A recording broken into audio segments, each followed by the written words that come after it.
જય જવાન જય કિસાન ખેડૂત મિત્ર જો ડાયરામ વાવી એટલે પહેલાં આવી સુવિધા કરવી પડે ફરજિયાત, જેથી કરીને રિઝલ્ટ સારું મળે.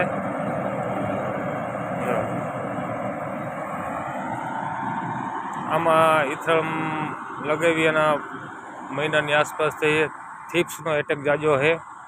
એટલે તમને મેં આની પહેલાંના વિડીયો મેં કીધું હતું કે થીપ્સનો હાઈ ડોઝ લેવતા નહીં મહેરબાની કરીને, નકર તકલીફ મોટી થશે. હાઈ ડોઝ લીધા પછી રિઝલ્ટ નહીં મળે. નોર્મલ ડોઝ લેવા. બરાબર, અમારે ત્રીજો ડોઝ ચાલુ છે. 4-5 દિવસે ડોઝ લઈ જ લેવાનો, 4-5 દિવસે ડોઝ લઈ જ લેવાનો. જો પોંચ દેખાવા માંડ્યા તમને ઝીણા, જો આંગળી.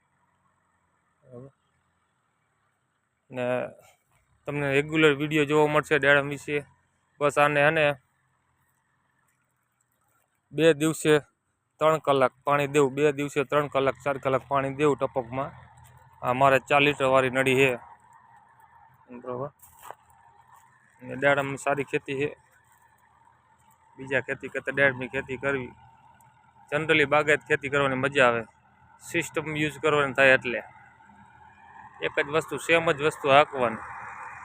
ઉત્પાદન ચાલુ કરીથી પૂરું કરે ત્યાં લગી સેમ જ સિસ્ટમ હાંકવાની, એટલે મજા આવે બાગાયતી ખેતીમાં. આપણી યુટ્યુબમાં ચેનલ છે ખેડૂતનો વિચાર, એમાં તમને પૂરા વિડીયો જોવા મળશે. સબસ્ક્રાઈબ કરી દેજો.